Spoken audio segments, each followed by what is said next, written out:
Good morning, everybody. Welcome to our webinar, Understanding ADHD in the Workplace. My name is Philip Carroll. I am a WAM project officer here in AHEAD. Thank you for joining us today. Welcome back to anybody who has been to our webinars before, and a warm welcome to anybody newly joining us. So before we kick off, we're just going to talk through some housekeeping.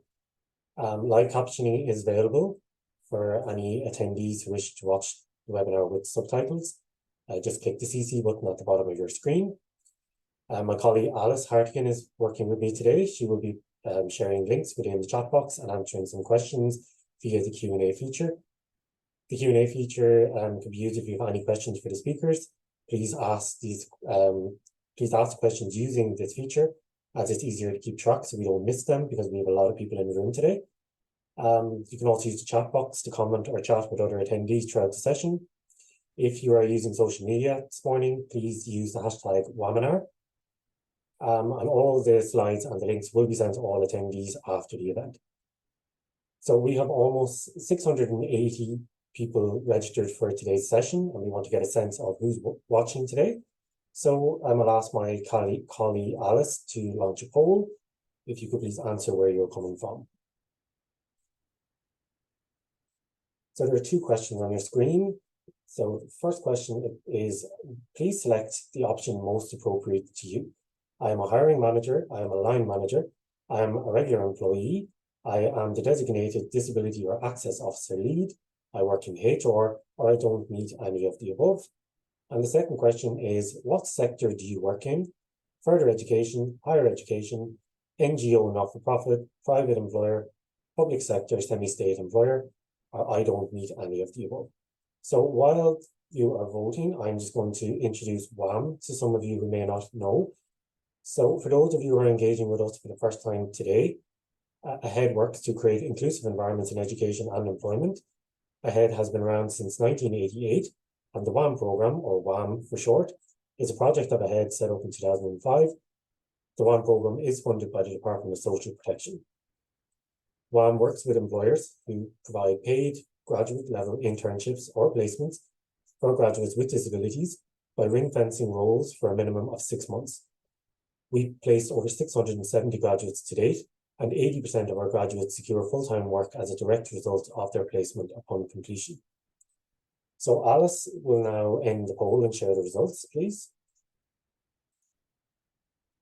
Thank you very much.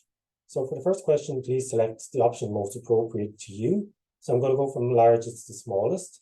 So largest is at 48%. I am a regular employee. Second biggest is I am a line manager at 17%. Then I don't meet any of the above is 11%. At 9%, I am the designated disability or access officer lead. Also at 9% is I work in HR, and 5% I am a hiring manager. So for the second question, what sector do you work in? Again, I'll go from largest to smallest. So public sector semi-state employer at 36%, a private employer at 35%, further education.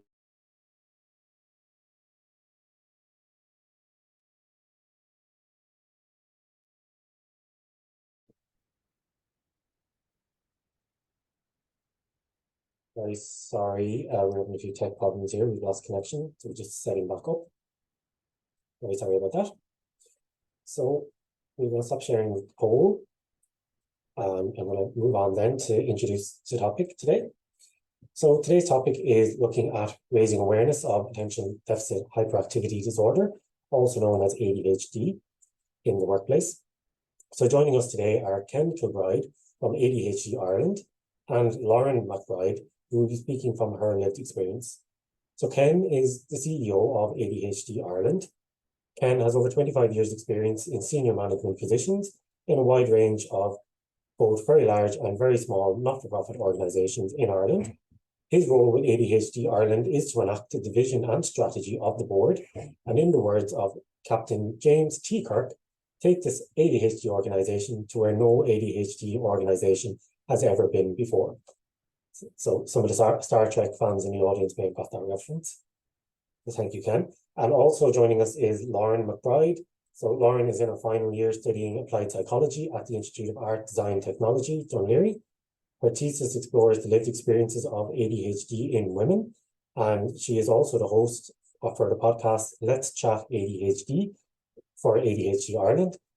Lauren is involved with All Abilities, who deliver positive programs for people of all abilities and aim to create an inclusive environment for people of all ages.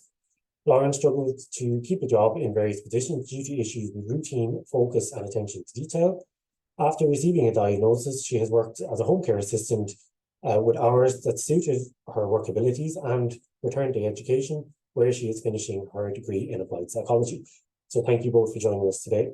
So just a reminder for any of our viewers, if you do have any questions along the way, then you can pop them into the Q&A box and we will talk through these towards the end of the session. So Ken, if you would like to share your screen there, please, and the floor is yours. That's good. I think you need to move back to the first slide.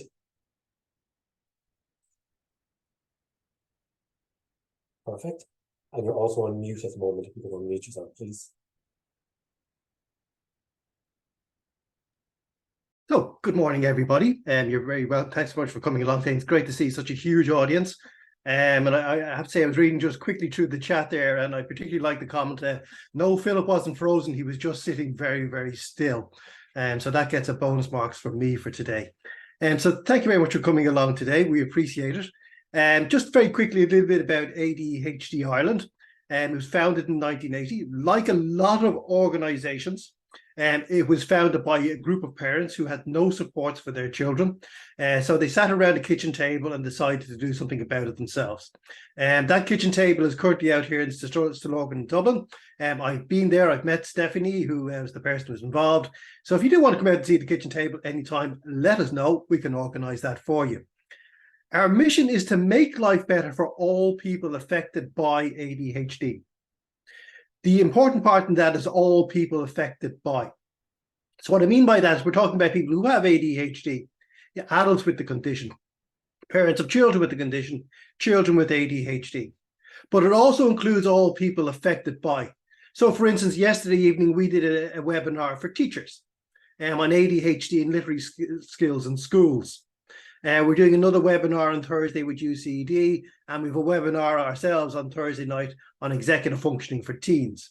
So again, we work with everybody affected by ADHD, that be teachers, GPs, psychiatrists, but also crucially, because we now look at adults, we also do a huge amount of work with employers, which is why we're really, really thankful to get this opportunity to come here today to do this talk on ADHD in the workplace.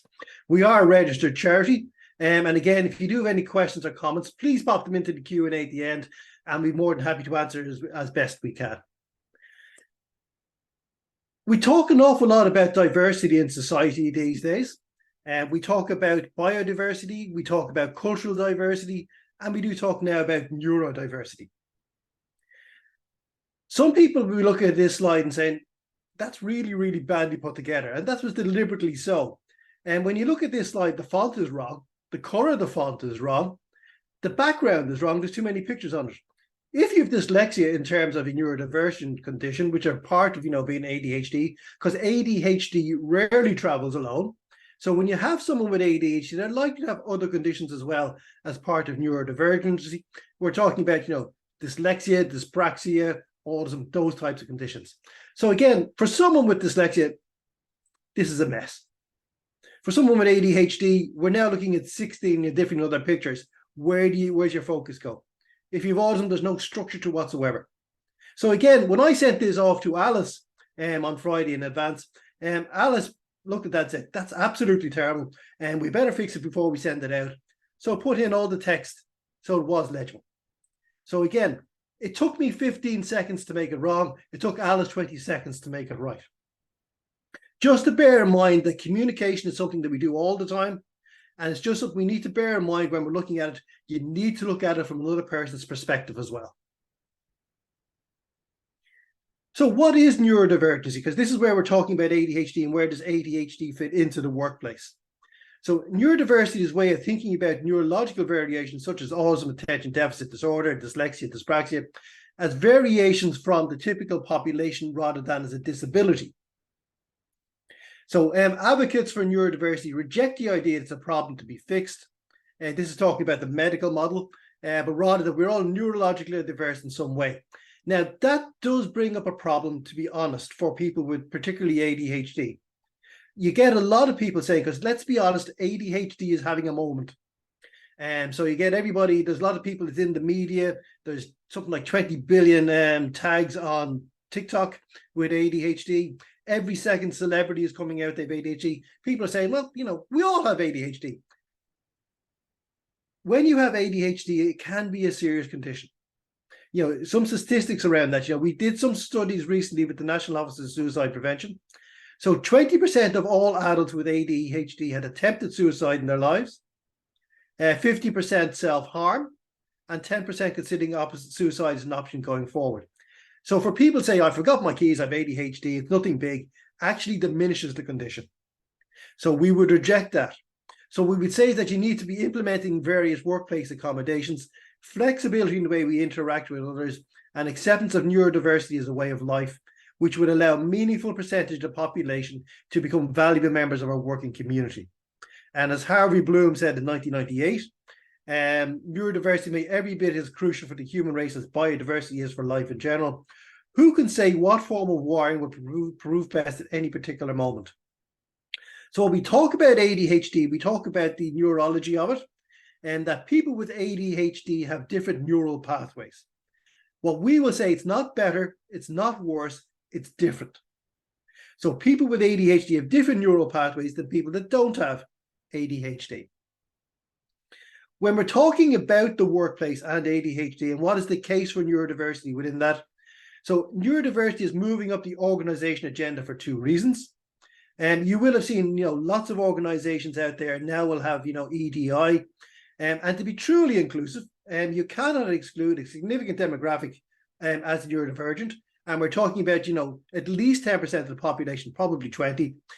So to continue the risking of missing on talent and compromising on productivity and customer trust, you need to have ADHD as part of your programs going forward.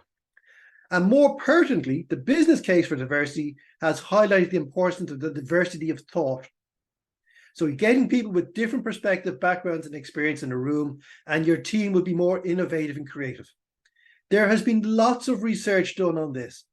If you were to get two teams to solve the same problem, one team is just made up of neurodivergent or neurotypical people. One team has neurotypical people and somebody who has ADHD. Generally, the team that has the one neurodivergent person in it will perform better and will outperform other teams. So in a sense, also, you just need to bear in mind that in terms of diversity and inclusion, it is complex in nuances and often invisible.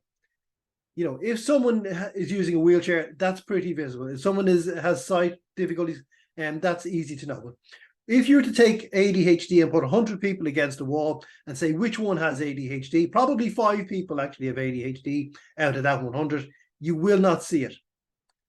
But you do need to know that the upside in this context is neurodivergent people literally think differently. So again, just terms and looking at statistics, if you were to take the Dow Jones index from about 100 years ago, only about 5% of what was the biggest companies on the planet at that time survived today. So when you're looking at the companies, that we're talking about, Meta or Facebook, Google, Alphabet, Apple, Microsoft, Amazon, 100 years from now, most of those companies will be gone. The contention that I'm going to put out here today is that the reason that they were gone is that they became very neurotypical. They came up with the same solutions to the same problems all the time. To survive, as Charles Darwin said nearly 300 years ago, it's not the strongest of the species that survive, nor the most intelligent, but the ones most responsive to change. For organizations to be responsive to change, you need to have people that think outside the box. Who are those people? They're the people that have neurodivergent conditions. They're the people that have ADHD, autism, dyslexia, dyspraxia. So for organizations to survive and thrive, you need to actively be recruiting and supporting and working with people with those conditions and ADHD in particular. So as we're saying, 10% of the working population is neurodiverse. This then equates to, in Ireland, about 250,000 people, depending on how you look at the last census figures. So there's an awful lot of people out there with the condition in Ireland today. So in terms of where we are today, we do talk to an awful lot of companies and organizations, and it is improving, but there is an awful lot of work still to be done. And again, we were talking to, and I did an interview yesterday with the Irish Times, and we were talking about, the light coming on now that wasn't there before, that a light is now being shone in this area that didn't happen around EDI and neurodiversity as part of that. To get to where we need to be, ADHD Ireland is what we put together a 10-point manifesto for organizations to become neurodiverse or ADHD smart. So we're just going to run briefly through those for you. So it all starts with the recruitment and selection process. So recruitment process is typically designed by neurotypical people and tend to end up recruiting other neurotypical people. Bear that in mind that there can be inherent biases in the system from the very, very start. The graph there on your left-hand side is what we would call spiky. You will see me using the term spiky reasonably amount through this presentation. We will talk about people with spiky profiles. So what I mean there is that they may not be brilliant at everything, but there is going to be some particular area where they shine. So people with neurodivergent and ADHD tend to have what we would call spiky profiles. You might see that in their employment history, you might see that in their education history and their skills basis. So just to bear in mind, people with ADHD and other neurodevelopmental conditions can have what we call spiky profiles. And just to bear in mind that when you're designing the process, if it's designed by neurotypical people, it will naturally recruit more neurotypical people, which in the long run is not good for an organization. We would say in terms of advertising the role, and we do look to see examples of that. We see small examples, and it's still not fully out there in terms of job recruitment specifications. And we certainly will see when we talk to companies having diversity and inclusion policies on their websites. But are they putting them in job ads? We would certainly like to see that as well. And if you have case studies, we'd recommend you use them. There is an example out there, an old saying, Silicon Valley runs on autism. So again, when they're recruiting, they actively recruit and state they're looking for people with autism. Here's the HubSpot Diversity and Inclusion Report. They have sections on neurodiversity within that as well. So again, what we would say is, the case study is the best way to help and recruit this 10 to 20% of the population who have talents that your organization require. So again, John has dyslexia. John has been working in this organization for the last 10 years. John has progressed through X, Y, and Z roles. And John is supported in this role here. Same for people with autism, ADHD, dyslexia. So case studies are great, and showing that people do work in your organization and advertising the role really, really helps in terms of making your organization neurodiversity and ADHD smart. Job roles and descriptions. I'm in the job sector myself, probably a little bit older than most everybody here. So let me say 35, 40 years. And over those 35, 40 years, yes, I've applied for lots of jobs. Yes, I've done lots of interviews. However, in that sort of 35, 40 years, have I seen a job description that didn't see one of the essential criteria as having essential communication skills? It tends to be in every job advertisement you've ever seen. However, if you're a data analyst, it may not be necessary. Just to bear in mind, there's a difference between the must-have and the nice-to-haves, and this is very pertinent for people with neurodevelopmental conditions like autism and ADHD. You need to be able to remove the bias from the process. As we mentioned there, processes devised by neurotypical peoples tend to end up recruiting more neurotypical peoples. And so again, bear in mind that spiky profile I mentioned earlier around their patchy academic and educational work history. Doesn't mean they can't do the job. It just means that they've gone through lots of jobs, lots of education, lots of other interests. Disclosure. Now, this is the tricky part of the presentation. This is where we not say necessarily diverge, but in terms of, where we see this, we talk to lots of adults with ADHD. We talk to lots of organizations, well-known companies out there in terms of hiring in Ireland today. Certainly when I've talked to any company here in Ireland, and you go and you say, autism makes up approximately 1% of the population. If you have 1,000 employees, you will have 5 employees who have autism. Do you know those employees? The vast majority of companies say, yes, we know those employees who have autism in our organization, and here's how we support them. You then ask those same organizations, ADHD has a prevalence rate of about 3.5% to 5%, depending on how you define it. And so again, the same company with 1,000 people will have 35 to 50 people with ADHD in their organization. And you ask the same company who already knows who have they people with autism, can you tell us, do you know those 50 people in your organization that have ADHD? The usual answer is no. This tends to happen for two reasons. One is that the company is not stating that they are looking for people with ADHD. It's okay to disclose an interview, and they're making that available. There is also the catch on the other side of that as well, in that people with ADHD do not want to disclose it on the basis they feel they may not get the job or they may not get further promotions. So it is a challenge from both sides in terms of disclosure to get people to do that. What I usually talk about at this stage is reasonable adjustments. And I prefer to use the term universal adjustments, because what we're saying is that it doesn't apply to people with ADHD, it applies to everybody in the workplace. Just think about it for yourself for a moment. Has there been a time where you needed an adjustment in your workplace? Has a family member been ill? Have you had a bereavement in the family, a granddad or a parent? Has something come up in your life you just have to go off and deal with? We all need adjustments in our lives. I say working 30, 40 years now, I've always received those adjustments from my employers. ADHD people are just looking for people to give them the same adjustments, which is why we say they're universal adjustments for everybody. And so, asking all interviewees if they require reasonable adjustments at the interview process may result in a positive discussion of their needs. So we would say to everybody, let's go out and involve everybody in discussion and be universal in the way that you're doing that. So again, I am just looking at the poll there we had at the start.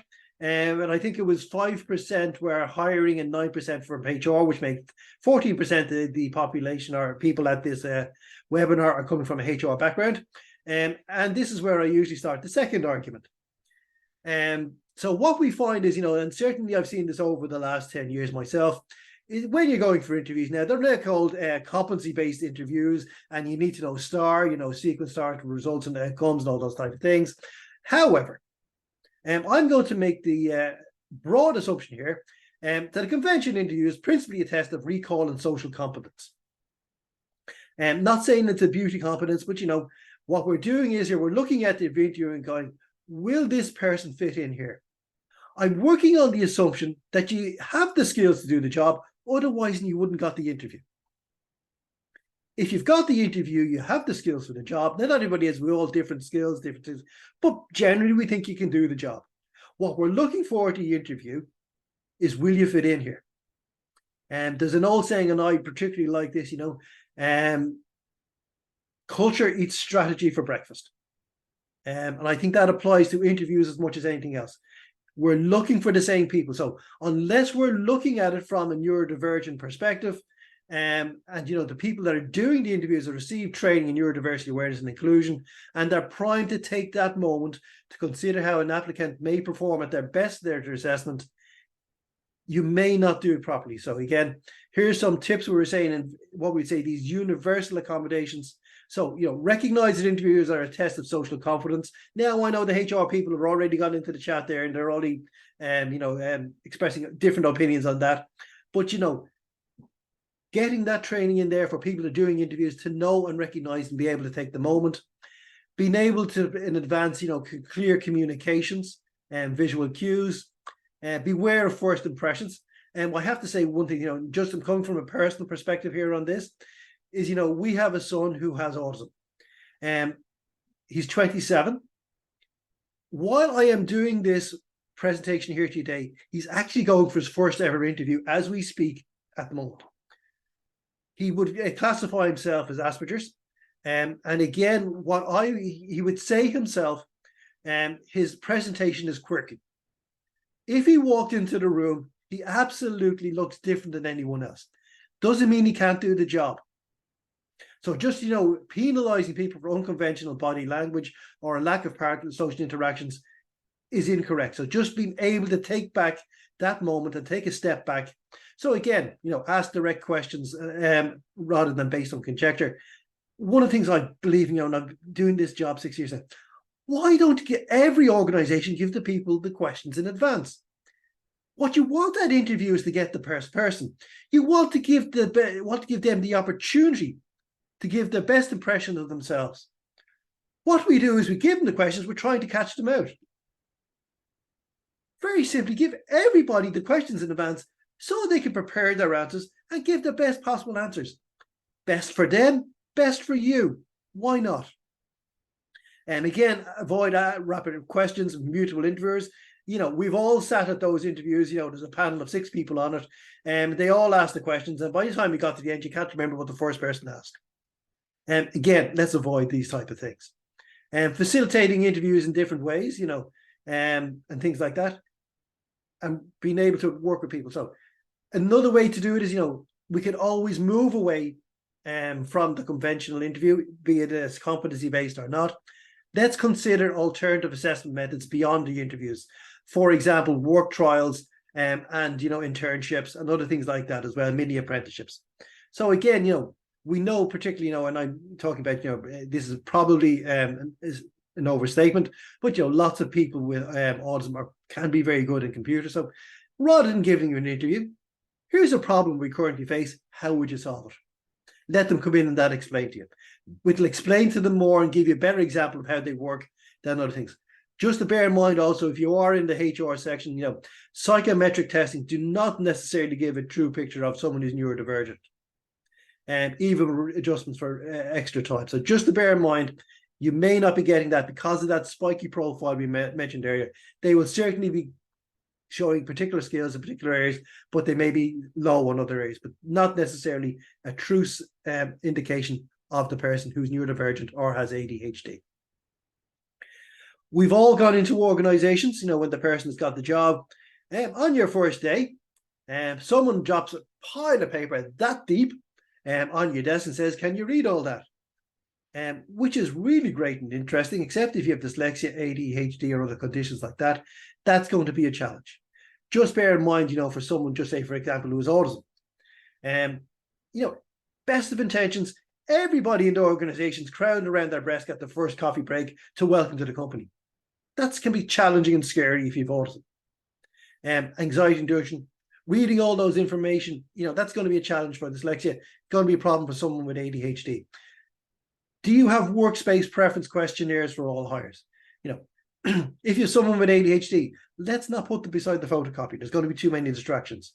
What's the lighting? What's the office layout? Things like that as well.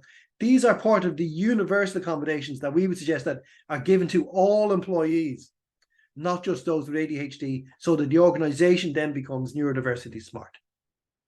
So again, we mentioned that point earlier. I'm a particular believer in that, is that culture eats strategy for breakfast. What is the culture in this organization? You're going to have the handbook, and the handbook is going to be write it down in black and white. But there is those always little nuances in organizations. So again, is there someone there to help explain that to someone who has neurodivergency or ADHD? And again, neurodivergent people may appreciate instructions in multiple formats. So again, a line manager's then going, but I have to do something different. Why am I doing it different for this one person? And you're not actually. You're just doing it in a format that works for them. So if again, for someone with ADHD, and lots of people with ADHD have said this to me, verbal instructions are much the same as doing quantum physics. So again, what might work for you is, there's tons of tech out there, speech to text, text to speech. Someone was saying to me yesterday that they have the view now that there's no difficulty with dyslexia that cannot be supported by a tech solution. Now, I don't think that's exactly 100% correct, but I can understand the meaning of what they're saying. So if you're giving instructions to someone with ADHD, you do have to go down to them and give them verbally, but it might be easier for both you and them for you to record it onto a device and give it to them so they can listen back to it. You're doing the same amount of work, you're just doing it in a different format. It works for you, it works for them. We talked about those reasonable adjustments. So under EU legislation, as an employer, you're not obliged to provide special treatment or facilities if the cost of doing so is excessive or disproportionate. If you have to make changes to workplace or workplace practices to accommodate the employees, should not impose a disproportionate burden on you, and they should be realistic to bear. But however, some research has shown that in terms of neurodivergent and ADHD people, about 70% of the accommodations cost nothing or are free. And so again, simple things like, let's not put the person with ADHD beside the desk or a window. Assistive tech, the amount of free assistive tech out there is unbelievable. Your HR department already knows what it is. Let's just make it available. So again, there's a lot of stuff out there in terms of reasonable accommodations that work for everybody, that make the task easier and better. We would also suggest you work from what we call a strengths-based approach to people management. That goes back to the spiky profile I was talking about earlier. So what you find is that people with ADHD, because of the condition, tend to be more creative and imaginative than the people that don't have ADHD. Because of the hyperactivity, they tend to have a lot more energy. Because of the lack of executive function, they tend to have an awful lot more ability to go ahead and do things. And they don't wait for the committee to form, they just go and start a project. You find that an awful lot of entrepreneurs are ADHD. So again, what you find is, you're looking at employees, good at task initiation, good at driving things forward, may not be the best person to write the project out at the end. Get them to do what they're good at. It works for you, works for them, works for the organization. Everybody's working to their strengths. So there's some things, you're looking at in terms of that, And then just the very last point in terms of the 10-point plan, we're also looking at progression. So again, what you might find is, particularly looking at autism, is that they may want to become the deep dive knowledge on a particular subject rather than go up and down. So just to bear in mind, in terms of progression, some people might become the expert in the area as opposed to go up and down the ladder. And again, this is also very important for people with ADHD. And, we've seen lots of examples of this, whereby, because people with ADHD can have lots of people skills, and because they like multitasking, you find an awful lot of ADHD in sales.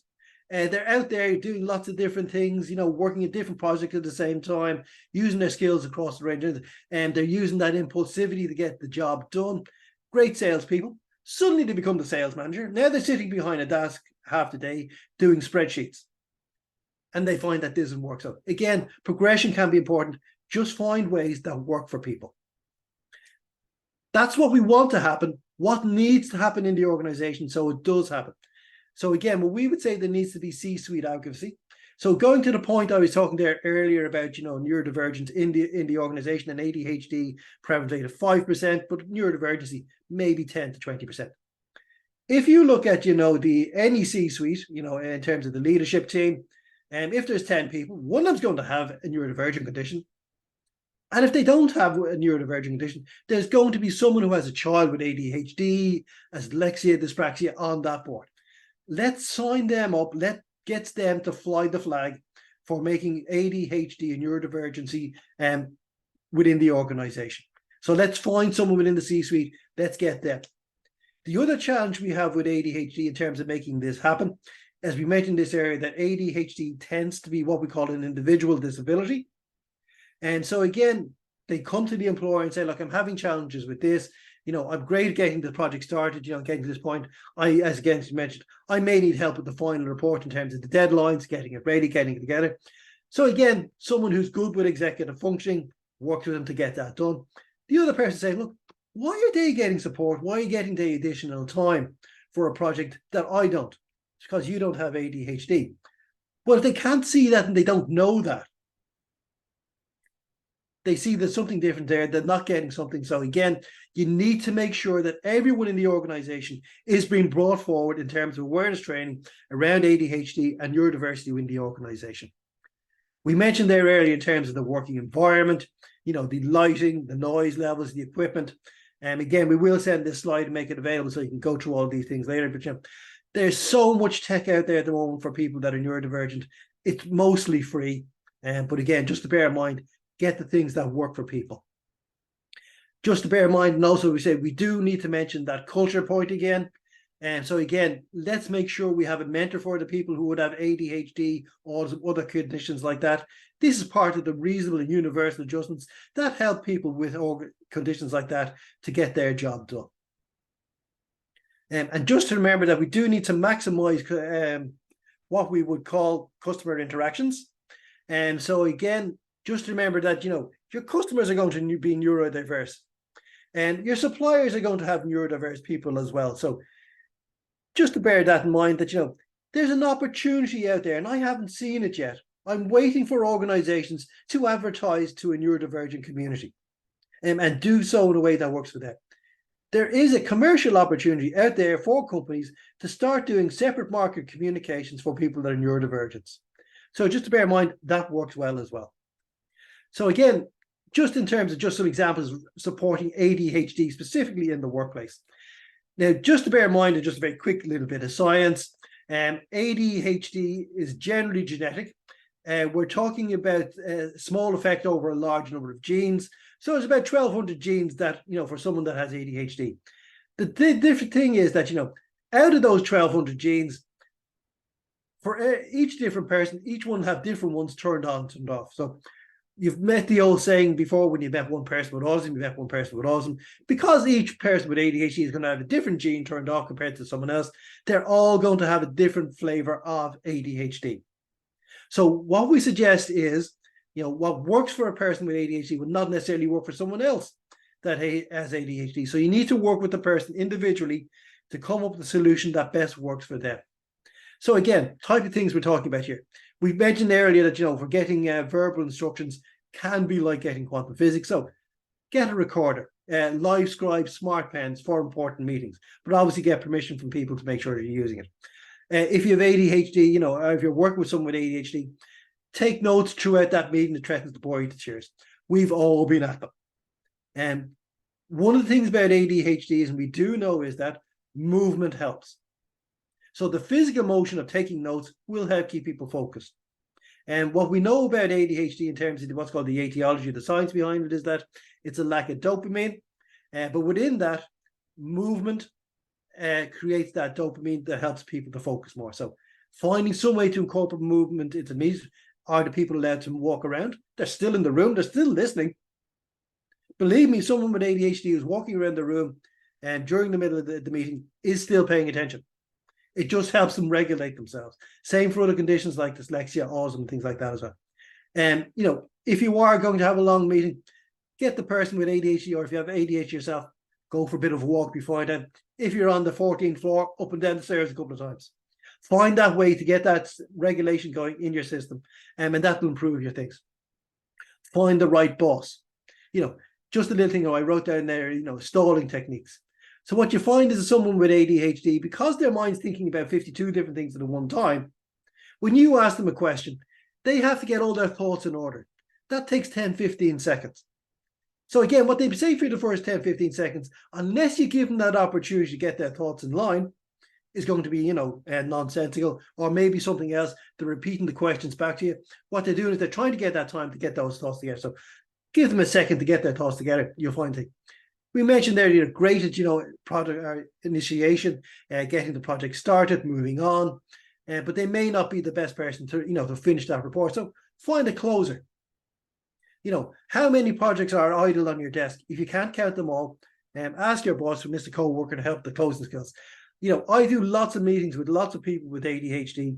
And when I'm doing talks about ADHD itself, I have a little meme that says, imagine having 239 tabs open on your computer all the time. That's what it's like having ADHD. When I do meetings with people with ADHD and they share their screen, genuinely, they actually do have 239 tabs open on their computer all the time. So you need to help them to do that. So we're working to their strength based. We're doing what's good for them, and we're helping other people who are much better in terms of their strengths, work to that as well. Other items include headphones. So what we find is I'm wearing headphones here myself. I like that. I don't have ADHD, but I like wearing headphones. But you find it'll only work for about 50% of headphone people. Audio books work as well. If you have a report to read for someone with ADHD, give it to them as an audio book or a long file that they can go, put it on a device and walk around and do it. Watching videos at twice the speed. people with ADHD get bored watching the video. So run it at twice the speed. There's lots of techniques and other things out there that you can work and use with people with ADHD. But just to bear in mind, for people with ADHD, you need to talk about what works for them rather than, this will work for everybody. So just about 2 minutes to go. What are we doing about it? It's a fair question. Thank you very much for coming along, Ken, telling us about what you think. But, in terms of an organization, what are you doing? So we're members of the Spectrum Alliance. So that's As I Am. Dyslexia Ireland, Dyspraxia Ireland, ADHD Ireland. We talk to organizations about, being neurodiverse smart. We deliver a monthly neurodiversity masterclass with UCD and Maynooth University, as well as some other global organizations. We have one this Thursday. The speaker is Charlotte Valeur, who's the chair of the Institute of Neurodiversity. It's based in Switzerland. She is a phenomenal speaker. I would recommend, if you're looking for more information about this topic of working in the workplace, come along to this webinar on Thursday. We do a major conference, so we got about 1,000 people. We do it in May each year. We did neurodiversity and mental health this year. As I say, next month is October is ADHD Awareness Month. We go out and do talks, as I say, to a range of corporate and community organizations. We still have a couple of spaces left for next month, but really, they might be 9 o'clock at night. We're that booked out for the month. We're part of the new working group in UCD for it to become the first neurodiversity friendly university. We're doing lots of other things then in terms of what we do at the moment for ourselves. We have support groups. So we have an adult support group on tonight. So again, we would recommend organizations send their people to this. We call it the world's largest online support group for adults with ADHD. I keep on saying that until someone can come and show me that it's different, and no one has so far. So that's on tonight. We do a support group for adults with 18 to 24. That's particularly those in college. We do support groups for adults with ADHD. We have a webinar ourselves on Thursday night for helping teens with executive functioning in ADHD. We do social events. We had a couple last weekend, a couple coming up next weekend. We have a support line. We get about 4,000 or 5,000 calls from adults, on different queries around ADHD. Emails, we're all over, Facebook, LinkedIn, Twitter, etc. We'll get about 250 visits to our website each year, mainly from adults. So again, there's an awful lot happening out there. There's an awful lot there. We have all this information and support. Happy to share anything. And we want to get involved. We want to make life better for people with ADHD. And as you were saying, that includes all people affected by ADHD. So that includes yourselves, employers, and people with ADHD and other things like that. So thank you very much for paying attention. That's an ADHD joke. Any questions, thoughts, comments, we can contact them. There's all my contact details. I look forward to your questions. So I see there's a ton there in the Q&A, and we look forward to getting to them later. So thank you very much. Appreciate all your comments, smiley comments, and all the things floating up the side of the screen there. Ken, thank you very much. That was such a fantastic presentation. That it was so good, in fact, that when you finished speaking, I actually momentarily forgot that I was the presenter. So thank you for that. As you said, there is a rake of questions for you in the Q&A. I've marked a couple of them that we might try to answer live at the end. So even if you can have a look at them in the meantime. Yeah, I'll be doing that. Yep. So for the moment, I'm going to ask you to turn your camera off and mute yourself, please. And I'm going to ask Lauren to rejoin us, please. If Lauren could turn on her camera. Hello. Hi, Lauren. How are you? Good. How are you? I'm very well, thank you. So, hi, everybody. So, as someone who has ADHD, you agreed to just talk to us today about your experiences of living with ADHD. So I just have a couple of questions that I might ask, and for you to answer them, please. And similarly, if anybody has any questions for Lauren that you'd like us to get to, please use the Q&A feature, and we will try to get to as many as we can at the end. So maybe we start with maybe you could tell us a little bit about you and your background, maybe some early signs of ADHD, and maybe then how you moved towards getting a diagnosis. So obviously I've had ADHD since birth, and I didn't realize. When I was in school would have probably been the earliest signs of ADHD in me, but they weren't picked up at all by teachers, by anybody, psychologists, anyone that I would have seen, because I feel that with women and girls with ADHD back then, it wasn't really understood at all, and it wasn't recognized.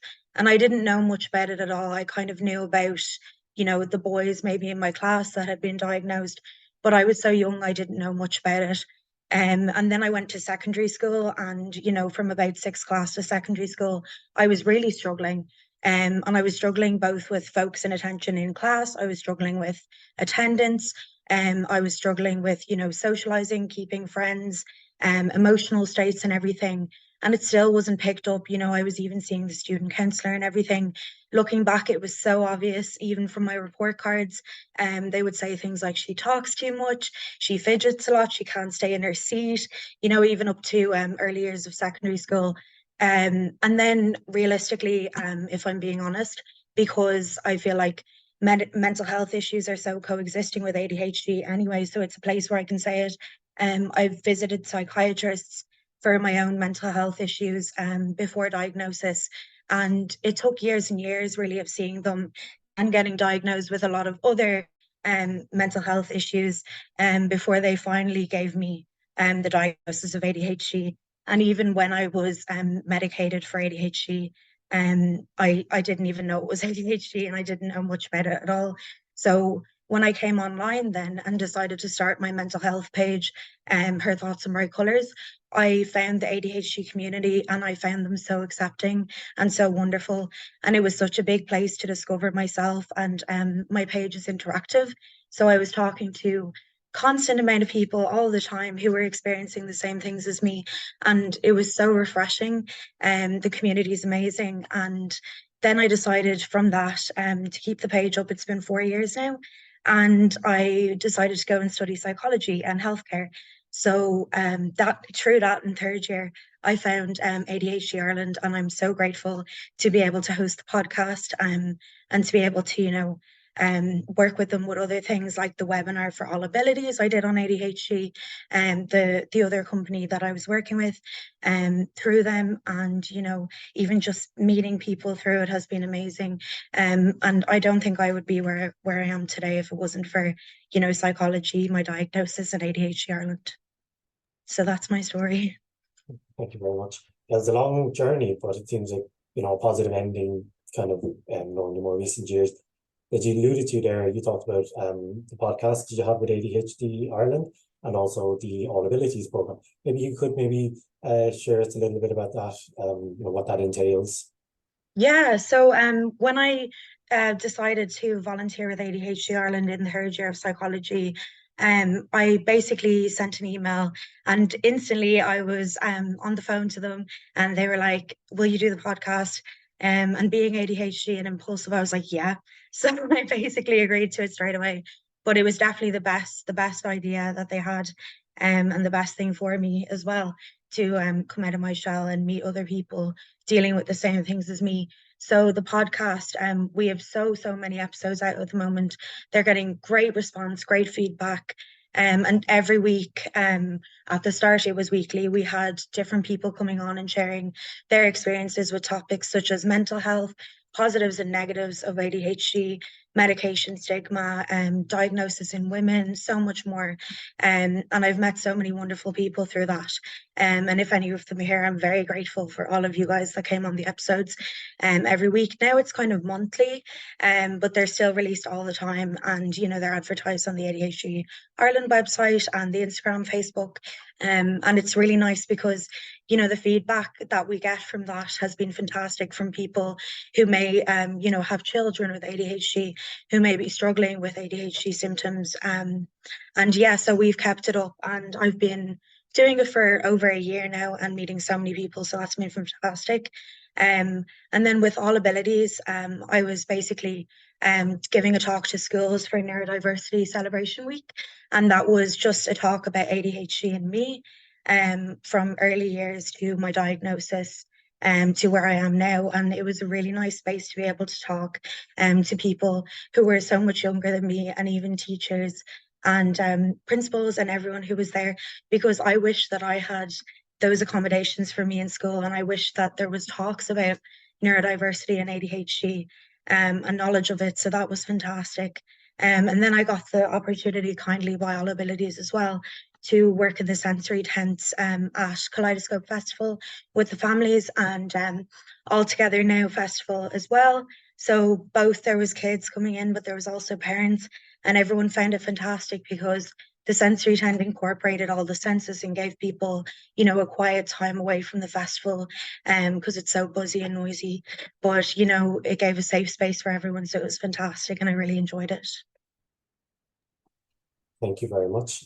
Yeah, it's a great initiative. You know, wish them all the success in it, and obviously you as well with your podcast. I hope it grows and grows. As I mentioned in your bio, that you were working as a healthcare assistant.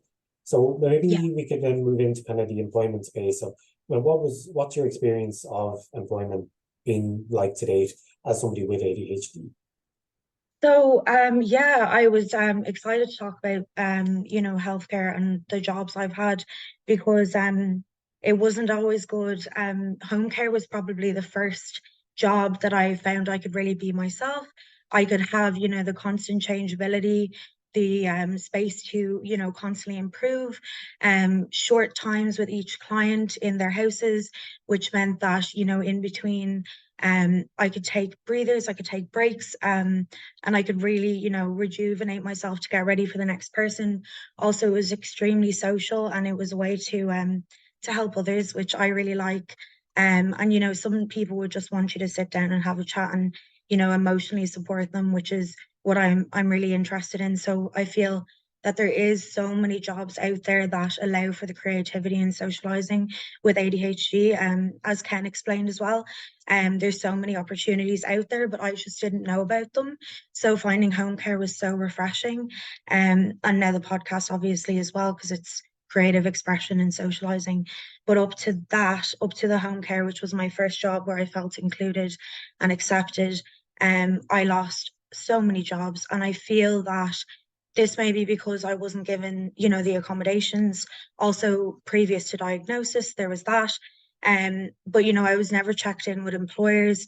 I was asked to do lots of overtime, which is fine if people would lay out, you know, that that's a thing. But oftentimes you were told that, you know, and I feel like with ADHD, sometimes you believe at face value, that this was the working hours, and then when the routine is thrown off, it's so difficult for you to sustain that job. So a bit of communication would have been great in my previous positions, but I did enjoy some of them, but they weren't suited to me. They weren't my thing. And once I found that, you know, in home care, it was like a light turned on. I stuck to it, and I was like so shocked that I was able to find something that I excelled in. And I feel like that's why it's so important to include neurodiverse people in the workplace, because we do have our strengths, we do have the sociability, high energy for home care. You know, there's always something for everyone that we excel in, but that was mine. So it was really nice after, you know, gaps in employment, losing jobs, in between various positions to find something that I stuck in. Thank you for that. So just sticking with the employment space there, the had you disclosed your diagnosis to employers in previously, and you still didn't get any help after the disclosure? Is that correct? Yeah, so I did with one or two of my positions. Now, a majority of my positions, which were many, as I said, were before the diagnosis age in 2020. So I'm only really, yeah, 4 years diagnosed now. But once I did, there was one or two employers that I did disclose to. And at the start in the interviews, it was very accepted. It was very, you know, they were excited to hire, you know, me because they enjoyed the interview, or they thought I was appropriate for the position. But after that, there wasn't, you know, it didn't translate the same as they said it would to me in the interview. They were saying, you know, about hours worked and stuff, and I would take it at face value, and then later find that I was thrown off with, you know, the routine, as I said, and then the rejection sensitivity would come into it, because I would be asked to do like a lot more hours than I had been previously told. And if that was communicated to me, it would be fine. But the rejection sensitivity didn't allow me to feel comfortable to talk to my employer, to be able to rearrange maybe my schedule, or even to communicate, okay, is this what it's going to be like from now on? And also, the relationship at the start would have been great. And then maybe if I had appointments, even if I let them know way in advance, it wouldn't have been accepted. And, that's often a necessity for people with ADHD for, either psychiatrist appointments or maybe for coexisting issues they may have physically, emotionally. So that was quite difficult for me because I also have dyspraxia. So I would oftentimes have, osteopath appointments or, important things that I needed to do. But in home care, it was so understood, they gave me all the opportunities for changes in hours. And I don't mean changes in hours, with no notice, with lots of changes in hours per week, depending on what I needed. And that was fantastic accommodation for me. So, it worked around my schedule. I came in and I said how much I could work. And they were like, yes, of course, you can work exactly the amount of days you're comfortable with. And I think that's important because if people with ADHD feel they have to agree to a wider schedule than they're comfortable with, burnout comes in, and they may end up, either losing the position, like a lot of people with ADHD do, often, sometimes lose position or lose how well they were doing initially because of burnout. So it was very good to feel included and understood in that. But before that, yes, I would have agreed to anything because of the rejection sensitivity, and then the burnout would come in. So You raise really important points because that's a lot of the work that we have to do here in AHEAD and also in the WAM program is educating employers about everything you just said, all about disability awareness, interview preparation, training, all of these things to raise their awareness of potentially hiring somebody with a disability so that there's unconscious biases around disabilities are not playing a factor. A really important point. And also just want to mention as well that WAM recently launched a publication which was called, if I remember correctly, How to Tell Your Employer About Your Disability, A Guide to Disclosure. It's aimed at any graduate or any young person who's going out into the workplace and they want to disclose their disability, but they don't know how to do that. So that guide is very much a guide, step by step, how you can actually plan to do that. Some employers may find useful information in that as well, to understand from the perspective of somebody with a disability, the steps they have to go through before they get to the point where they may actually want to disclose. So really important point, and I'm really glad you brought that up. Kind of another question for you. Maybe you could tell us a little bit about maybe your hopes for the future, especially around the inclusion of ADHD in the workplace. There is some accommodations that I think personally, and from having, the wide community of friends and people around me that are neurodiverse, whether they're autistic, ADHD, dyspraxic, dyslexic, or dyscalculic, there's especially with things like ADHD and autism, fidget toys in the workplace, I think would be fantastic. I feel that sometimes in office situations or in things I worked in previously, fidgeting with a fidget toy or even using my hands while someone was speaking came off as rude. And as Ken described earlier, even sometimes the walking around to use the physical movement to keep the dopamine levels up. That was a great point as well. And I feel the fidget toys are the same, big incorporation of sensory feelings and also the dopamine that you get there. The others is adequate break times. I think, that was covered as well. But opportunities also to later disclose your ADHD or any neurodivergence or even, emotional issues, because sometimes in the initial interview, like I mentioned before with the rejection sensitivity, it may be hard for us to disclose instantly, and creating a nice emotional relationship where you feel comfortable to come to your employer and be honest either straight away or at a later time would be absolutely fantastic. And the break times are imperative because the burnout that can come from keeping working through the entire day and past your focus span can be really, really tough. I even found that in college situations. And then, chances for creativity, asking what your strengths are is fantastic because, I feel that as mentioned before, ADHD people and neurodiverse people are so valid to have in the workplace, because we have so many strengths. We have really great social skills, really enthusiastic, really creative. Oftentimes, once we get comfortable, great at speaking about topics we're passionate about. So, place to actually expand your abilities in the workplace would be fantastic. And also, I haven't researched the laws around it, but a safe place either before work or during work times to be able to take either medication for physical health or emotional health, I think that would be fantastic, because not everyone, but some people who are neurodivergent are on medications either for physical illnesses, physical needs, or emotional health, or ADHD. And I do feel that sometimes that is stigmatized, and that, to me, that's tough. So I think, yeah, I would like the future for employment to be more inclusive, more open, and to create a good relationship where people can be honest, and ask for accommodations they need realistically. Yeah, I agree with everything you said.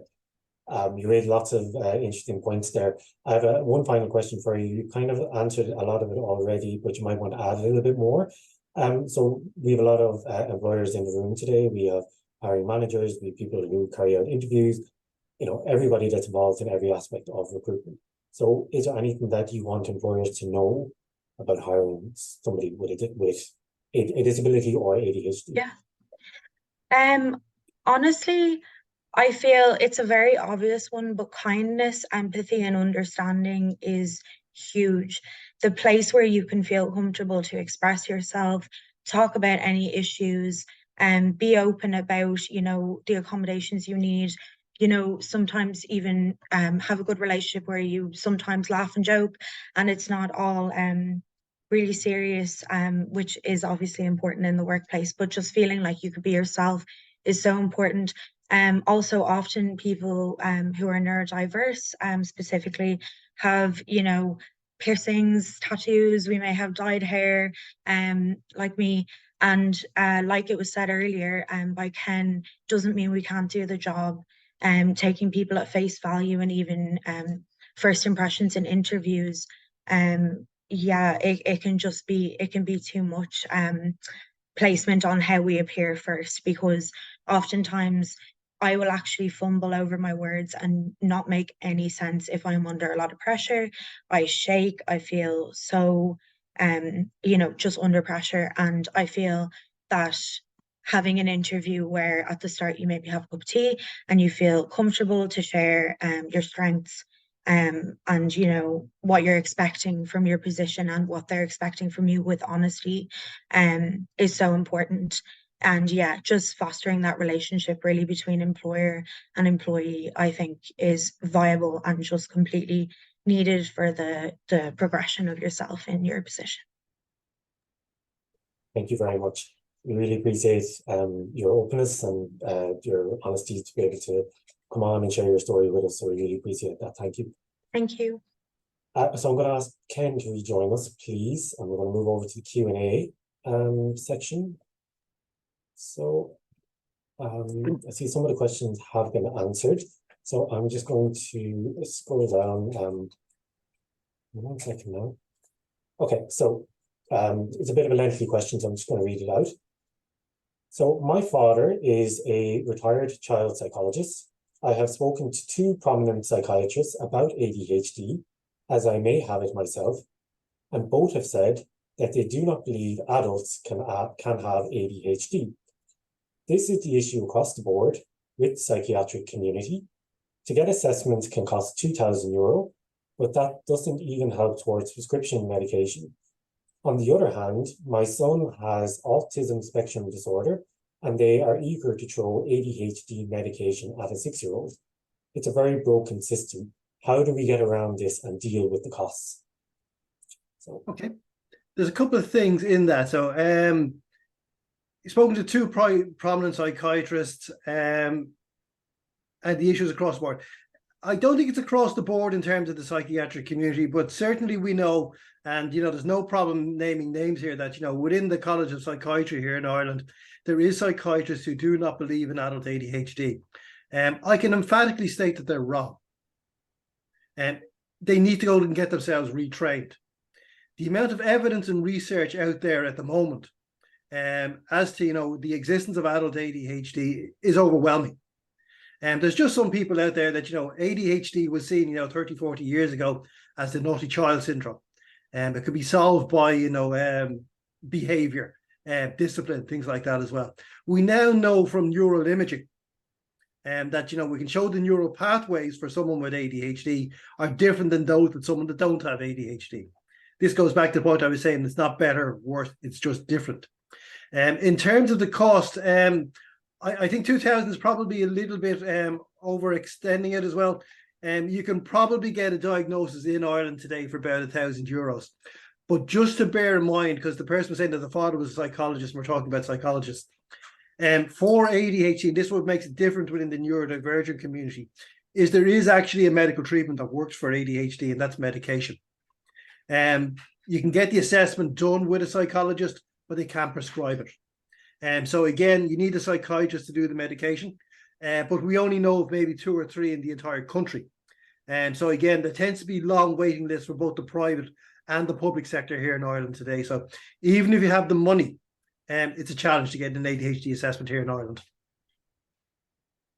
Thank you, Ken. I just I see another question here that you actually requested to answer live, so I'm just going to call it out. Is it not frowned upon, possibly illegal, to ask one of your team if they are neurodivergent, to then have case studies to mention in interviews? I would think that having the case studies, certainly, what we're doing here is we're just highlighting that you are looking for it, and that you're not excluding anyone else. And you're just saying that you would see yourselves as being ADHD or neurodivergent friendly, and that you would welcome. We do that ourselves in terms of ADHD Ireland. And our methodology is when it comes to recruitment, we recruit the best person. However, we do say within the job spec that an empathy and understanding of ADHD is beneficial. So in terms of ourselves, currently we have 12 people in terms of part-time and things like that as well. 5 are neurotypical, 6 have ADHD, 1 I don't know. We don't ask our employees either if they have ADHD. If they want to come to us and say that they're looking for supports, we will certainly provide them. So that's what we're looking for other organizations to do as well. That there's an old saying, if it looks like ADHD, walks like ADHD, talks like ADHD, well, then it's probably ADHD. So let's start putting in supports for the person at that level to help them to get their job done. So again, it's working at an individual level. And again, I understand the point they're making about discrimination. What we would say is, that we're just saying that, you welcome applications from people who would be neurodivergent. Because to be honest, when people with neurodivergent conditions, look at the job advertised, they go, I can't get that job. I'm not going to get that job. I'm not sure how to apply for it. I have that patchy experience. So again, just making it friendly for everybody is what we're saying. And that would be the point I was talking about, making universal accommodations that work for everybody. But we would say, just in terms of the HR sector, I would see nothing that I've suggested here today is not universal, that makes it better for everybody, including people with ADHD. Thank you, Ken. So I have a question here. I might direct this to Lauren. Lauren, do you think hybrid working, so remote working, benefits ADHD employees, or do they not need structure, and this remote work may not be structured as they like? Yeah, I think it's on an individual basis personally. Some people find it difficult even to get out and socialize, and it might not be their thing that they're interested in for work environments. But there's also the other side of it where people need to get out of the house, they need routine, they need structure, they need, to get up and activate themselves with the exercise, take, their medication sometimes on time, get their meals in, and they need to, have that constant fresh air and activation. But yeah, some people really do benefit more from working in their own time and working on their laptop computer, even, you know, sometimes listening to audio presentations for their work. And you know, it really, I think it's really individual. Personally, I would be the getting out of the house type. But if I'm on a day where the ADHD symptoms are affecting me negatively, I would like to be working from a laptop. Yeah. Could I just jump in there Working. just for a Yeah, quick just absolutely. comment on Please that? do. What we have found in ADHD Ireland, that there has been a huge increase in awareness around ADHD. And one of the drivers behind that was COVID. And this is exactly the point that Lauren was talking about, you know, that you had adults that were going into a structured environment in work, you know, you had to be in Monday to Friday, 9 to half 5, you know, XXYZ. All of a sudden you're at home having to manage and structure your own time and probably homeschool the children. And so again, an awful lot of people said, look, I'm now having executive functioning difficulties. And, you know, this is around the ADHD. So certainly, you know, it worked at absolutely what Lauren was saying. You know, for some people, it worked great. Some people it doesn't. It's going to that point, you know, I would have stressed, you know, it's dealing with the individual person, because, you know, how ADHD expresses for everybody is different. And so it's finding solutions that work. Absolutely. Absolutely. And that brings me on to my next question, actually. If a person with autism and ADHD uses a special app, example with icons, to communicate, how shall I respond? Verbally or non-verbally? Myself, like, I would suggest that maybe even asking that person what's their preference, you know, because they may actually prefer both, and either is fine. I don't know if any of you have any extra thoughts on that. No, again, I had seen that question in the Q&A, and I was, you know, formulating an answer in my head. And again, it's exactly what you were saying, you know, that what works best for the person. You know, if it works best for the person, it'll work better for you as their line manager, and that works better for everybody in the organization. It's a win-win. Absolutely.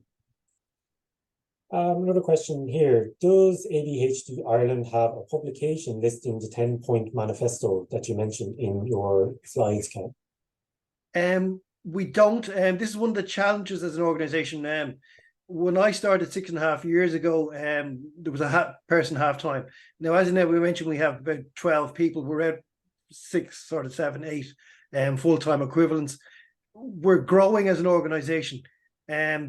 What we did, you know, when we started off 5, 6 years ago was, you know, how do we make life better for people with ADHD? We started doing the support groups, the parity courses, the webinars, the awareness courses, the talks. We haven't got around to doing the resources.